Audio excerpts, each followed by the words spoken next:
Hey, everybody, and welcome to another episode of Dr. Fantastic Interviews, the show that brings you live, unedited, real conversations with fantastic people. And today I have the pleasure of having Gerald Henderson on the phone. This young man has created a catalog of fantastic movies and TV shows and plays, and we're going to go over some of the fantastic projects he has. I'm happy to work with him on some of them, and we're doing some great things with them. And he's had a fabulous life, I believe. Well, let's just welcome and I'll ask him some questions because my memory isn't the greatest. But Gerald, welcome to the show. Hey, thank you very much, Mr. Fantastic. I love you, man. It's Dr. Fantastic. Quit insulting me like that. Of course it is. Where is this Mr. Fantastic coming from? I don't know. Hey, Doctor, Mr., you're all that to me. There you go. So you were a professional ball player, correct? Actually, I got an opportunity to try out. I had a quick cup of coffee trying out, and I played basketball in college at South Carolina State back in the 70s. And it was just a great time. But yeah, I had a quick drink there, and it was fun. Well, how is it that you know all the Lakers? They're just pals from school or something? I moved out here. One of my friends, roommates in college, Bill Murphy, played for the Rams, and I was quite lucky back then. I was roommates with some great football players that came out of the school at that time. May not remember them, but Pittsburgh Steelers had Donnie Shell, and Dallas had Dexter Klingscale, and the Giants had Harry Carson, and the Rams had Phil Murphy, and all these guys came out of South Carolina State in the 70s, and we were all roommates, and or at least dorm mates there, and it was just a real great time to be an athlete there. Are you from Carolina? No, I'm actually from Harlem. I'm from New York. And a New Yorker. I matriculated in Connecticut and went to high school there and played basketball there, and then went to South Carolina State for college. So I managed to come out there. I was in after school and trying out and all. I ended up working for Pillsbury in Detroit right after the riots and putting their products back on the shelves in the inner city, which was a very enlightening experience coming right out of college. And then a couple of years later, I went to Florida and lived in Naples, where I met my wife. Yeah. And we gradually moved out here to California. There's some iconic places to live in the world. And when I traveled around the world at 17, hitchhiked around the world, all I had to do was say I was from L.A. And that was like I was a celebrity. That was it, man. But everybody loves it. But what you just said is you're from Harlem. That's one of those names. And I want you to tell me about Harlem, because that is a iconic place to come from. Cool. Well, it's and it kind of leads into kind of Laker question you asked too, with Kareem being from Harlem. I was born there in the 50s, late 50s, and we moved out a little bit after. But all my relatives and family were there, so it was only an hour away, and we were there every weekend. And my parents wanted to get me into another life. My father was in the Navy, and both of them are buried in Arlington Cemetery along with my sister and my brothers. So I have a real history with the military. But back in Harlem, I just remember growing up there, and back then it was Wilt Chamberlain and Joe Louis and all these guys. I was a kid, but they all had bars, and you'd go by and see Wilt's Big Little Paradise, and Joe Lewis's bar and Sugar Ray. My mother went to all those things, and so I grew up as a kid knowing the richness of Harlem and the great musicians that were there. And she took us to the Apollo Theater. We were down the street from there, and so growing up there and then remembering it later when you're I lived in Connecticut there near a naval base. So when you got older, I just really, really cherished that time. I'll bet. It was just a great time to live there, man. What a time. Now, you've created a great body of work, and I guess one of them is related to the Apollo. Is that correct? Yeah, I actually wrote the musical for the Apollo, covering the entire history of the Apollo from 33 to roughly the 70s. I cut it off right about there, right after Michael Jackson, and started their careers there. But it was started with Fats Waller, and the Apollo started as a burlesque house owned by some guys, and then they were bought out, a gentleman named Cohen, and he wanted to turn it into something like the Cotton Club, and tried to do that, but it wasn't. He opened it and no one was coming. And this was in the Industrial Revolution when a lot of the blacks were migrating north. And so they were all migrating to the industrial towns, and most of them were coming to, if they were entertainers or whatever, they were coming to New York and Chicago. And so you got the best of the best, and they were coming up, there were no place for them to try out. And they hired a gentleman to come in there and help them. They hired him away from another club. And because they weren't doing well, and he suggested that they have a entertainment night, a Wednesday night, which is the night at the Apollo. It's the talent night. And so he said, okay, let's try it. And they tried it, and it was overwhelming success, and really put them on the map. And there's an excellent story in there about Billie Holiday, which is an incredible story to tell. So it was amongst that. It started with Fats Waller. It went from Fats Waller all the way through some of the greatest artists you've ever seen, from James Brown to,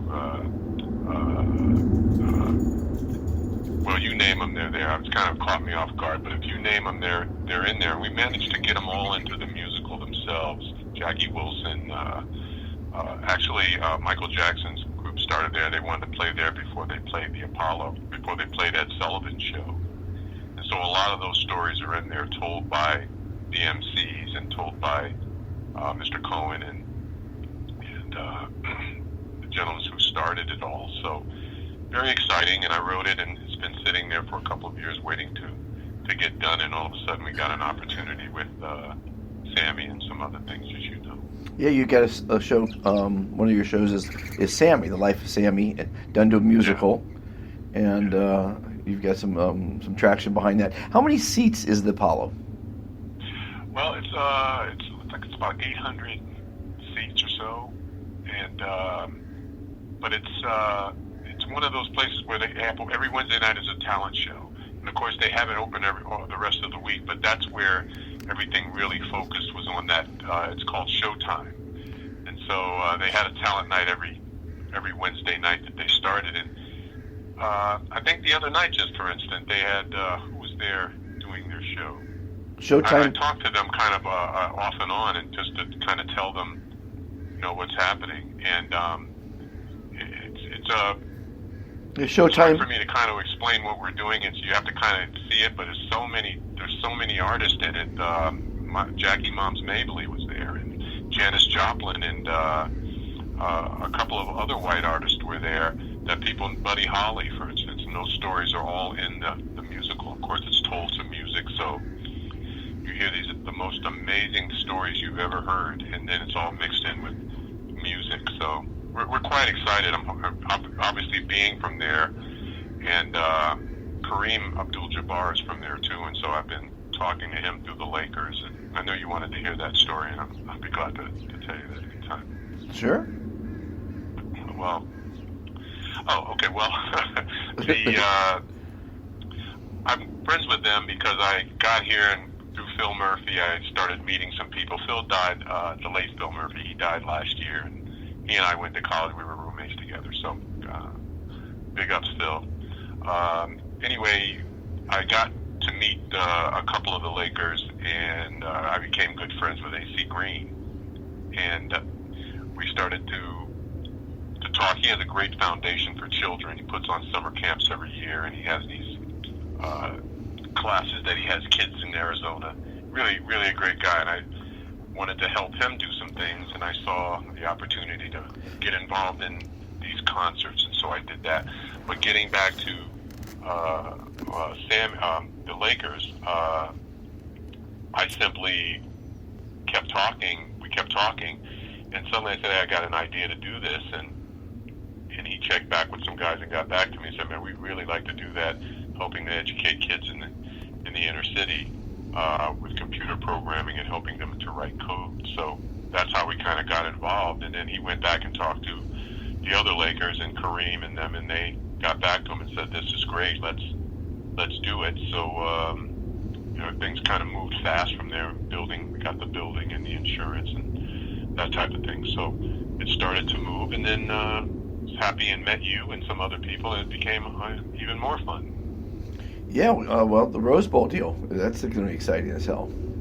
Yeah, it's going to be great. It's called City of Concerts, City of Champions Concerts, and every year we're going to salute a champion from the city. They have an illustrious championship pedigree, as you know, and starting back in the 60s with the Dodgers and the Rams, and of course the Lakers, groundbreaking wins that have really opened up the sports heavens here for us from a basketball standpoint. And so we decided to start with the Lakers and start with the Dodgers and the Rams, and we'd do one every year or two every year, and salute our championship teams in this city and say thank you, and celebrate music in the same day, a whole 12-hour day of music and fun, and saluting and presenting championship rings from the city.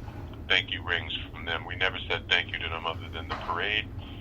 And we spend the whole day with music, with the best talent that Los Angeles has to offer.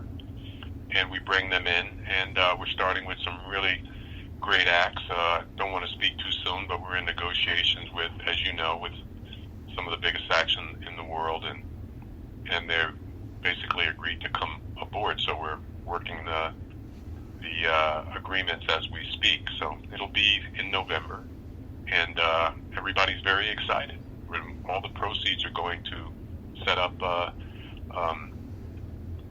advanced schools, after-school programs with retired teachers, and they're going to teach these kids reading, arithmetic, and writing.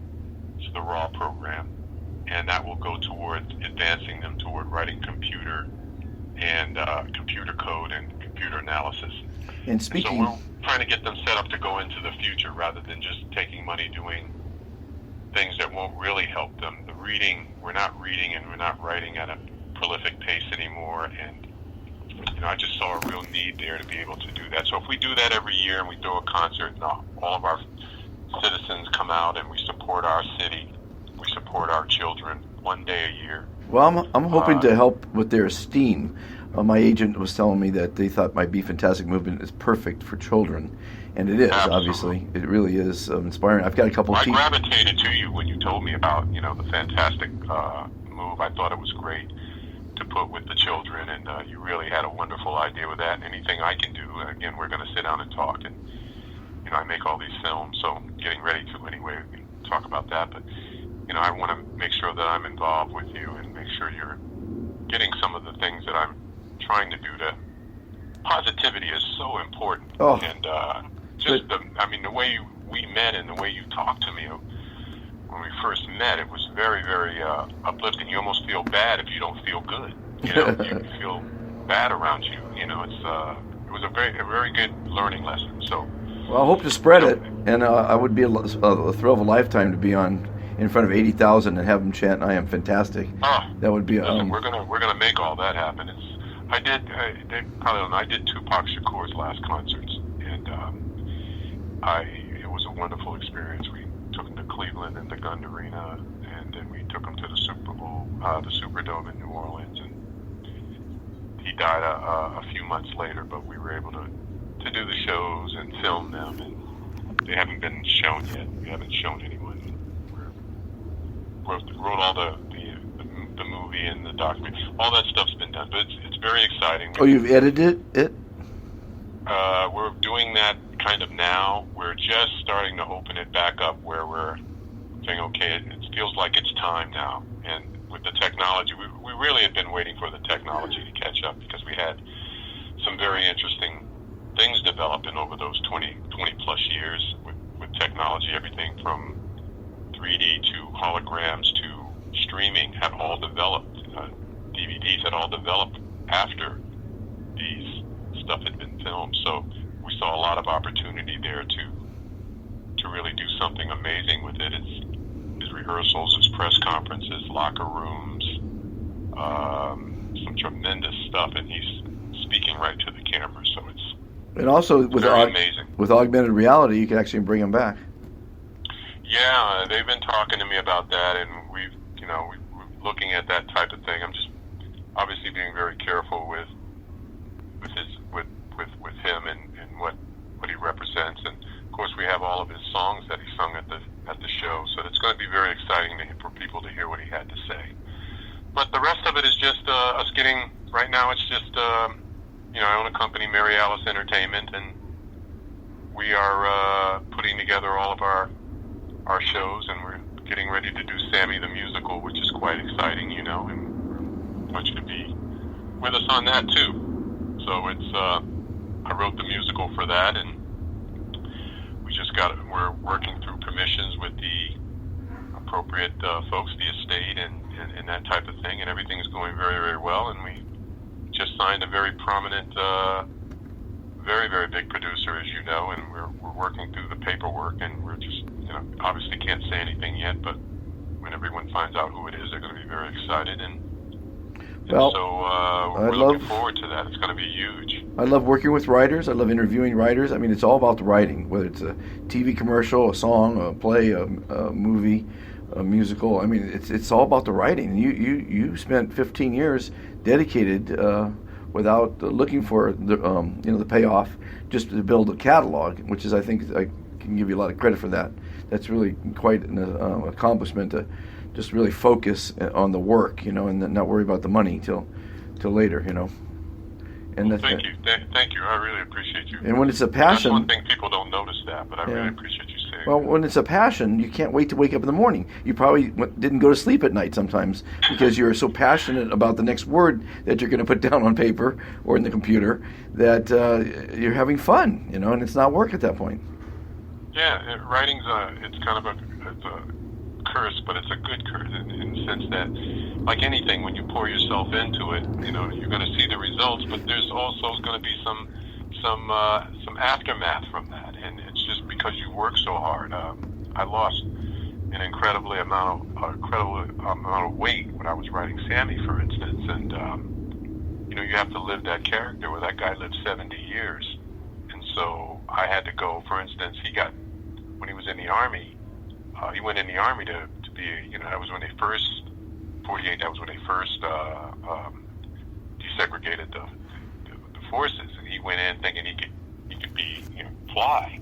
And he got there, and obviously that wasn't working out. And the first week he was there, the white guys that were in his barracks painted him, brought him in a bathroom, cornered him in there, beat him up, tied him up, and painted him white. Was he famous at that point? Was he known as Sammy Davis then? I mean, they knew who he was because Sammy was famous since he was 3 years old. Oh. I mean, the kid was Michael Jackson before Michael Jackson, and that's why Michael and all played him so much homage. But he was he hooked with his father when he was 3 and 4 years old. He was so good by 6 or 7 that he was the main guy in the act. Oh. And it's just a stunning story, but they painted him that way, and then they sat in a chair and watched the paint harden, and then scraped it off to show him that he wasn't white, And so the stories that you're able to tell with all this stuff, that's what kind of drove me, the historical backgrounds, that no one does it alone in anything. But the amazing thing about those eras when blacks did make it was there was usually someone white, Jewish, someone there that took an interest in them and helped them get through it. And those are the stories that I try to tell. It's not a story about one person. I try to find out who helped that person, what was the story between them. I just finished the Coast Guard, and a lot of people don't know that a black person was instrumental in the formation of the United States Coast Guard. So much so that they named their first Coast Guard cutter after Robert Etheridge. And yet he was helped tremendously by 2 other gentlemen that were like Jackie Robinson.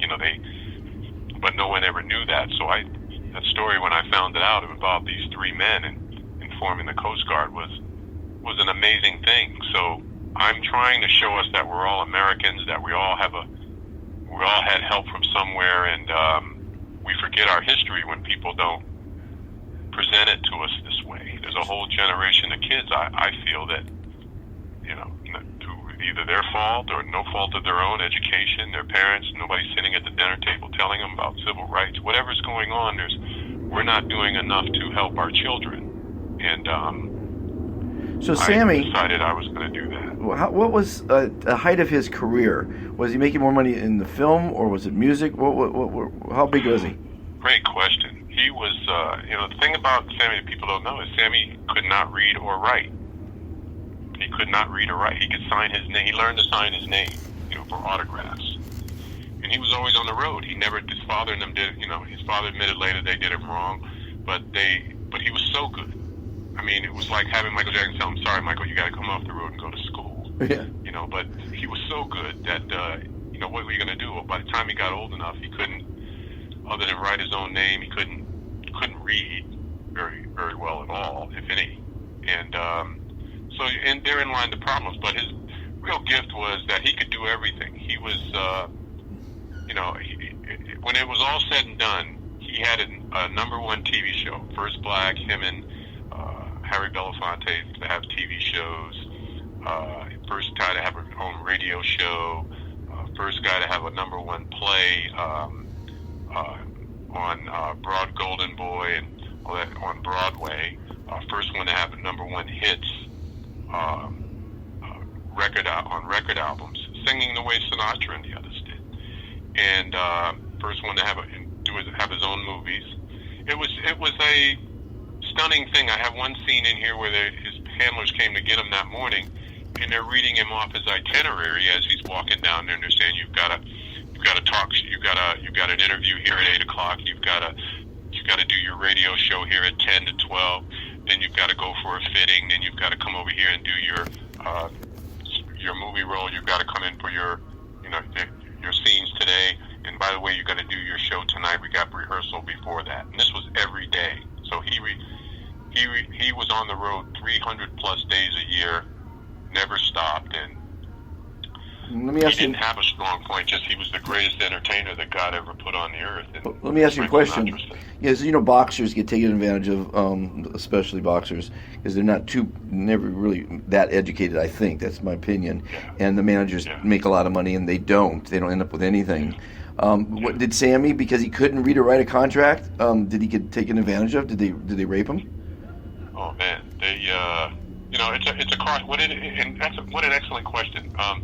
It's a cautionary tale, right? I mean, you can almost go through life with entertainers after entertainer, particularly the minority entertainers. But it doesn't apply. There's a whole lot of others there as well in other races. But these guys come through and they don't have any education, and so they got him pretty good. He did 40 albums and never owned any of them.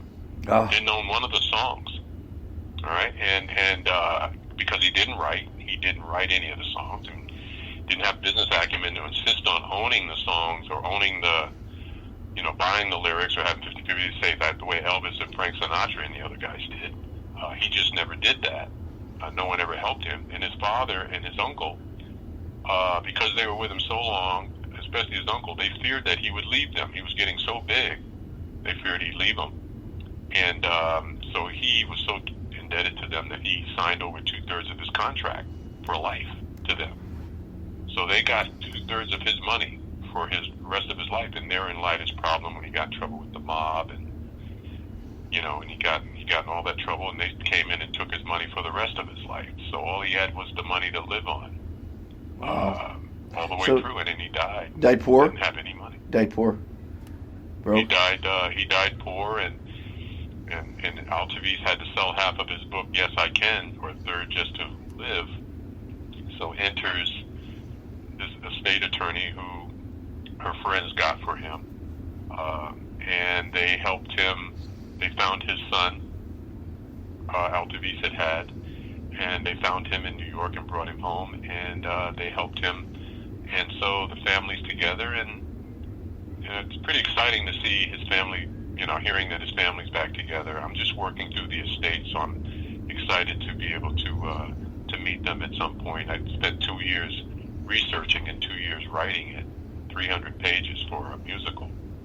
But we're going to do the limited series and some other things. And sure. Now, how did he die? The movie, so it's kind of. I'm sorry. How did he die? He died. He died at the end of the day. He had throat cancer. Oh. And because he smoked obviously all his life, and his teeth were kind of gone because he always drank Cokes. Oh. He drank Cokes his whole life until he got with Frank and the guys, and he developed a taste for Scotch and some of the other things. But whiskey Coke. For the most part, it was just a stunning life. When everyone sees the musical, I think they're going to be quite shocked at what they. You think of Sammy and you know him one way, but you didn't know all these other things that had come out. And when I signed the major Broadway producer who signed on just this last week to produce the thing, he's one of the most successful producers ever on Broadway. And he called me and said, I thought I knew Sammy. I thought I knew things about him. I grew up in that era. And he was just taken aback by everything that he did not know. So he said, we really have something special here. So I'm very glad about the reason I'm saying that. I'm very glad for his family. Yeah. Because this is, they finally people get to find out exactly who he was. And as everyone always said, young kids today don't know, and parents don't know, but wait till you see he was the greatest entertainer that ever lived. That's great. And One it'll last be shown when you see the musical. One last question, because there's so many things that are going through my mind. How did he lose his eye? Well, there was a big cause of that. Kim Novak. Part of the incredible story was, Sammy being and this happens to a lot of entertainers today. That's why I'm so excited about getting this out for the young rappers and the young actors who are all out there who don't really know what it was like to be that guy. I'm not talking about just being a black actor, but being that actor back then, to be that guy. And he was so big, he was dating everybody. Ava Gardner's, you name them, he was dating them. And of course, this was in the 50s, and that was totally taboo. Yeah. But he was so big, they weren't saying anything to him. It was driving the studios crazy. And the MGM studio, his name was Cohen. And Cohen had complete control over all the women, that were doing, as far as MGM was concerned. All the women that were under his stable, did what he said, and it was the studio thing. Well, Kim Novak, she wasn't going to have any of that. She's going to do what she wants, and of course, European, she dated who she wanted. And I loved her, by the way. She did this with Sammy because she saw how it upset everybody, and she was, so she liked it. It was more of a game for her, but then she started liking him for real, and then Sammy was liking her, and then one day, and this is all in the musical, Kim Novak came to Sammy's father, Cohen did, and said, look, I put a lot of money into these stars, and he's out there basically dating them and doing whatever and ruining them, and I can't have that publicity. And so he told his uncle, he told his father, he called him in the office, he told his father, either Sammy stop seeing Kim Novak, or I'm going to poke out his eye and break his legs. And his father ran back, of course, and told his uncle. His uncle found Sammy and told him, and right away he told him if he didn't get married in 48 hours, he was going to kill him.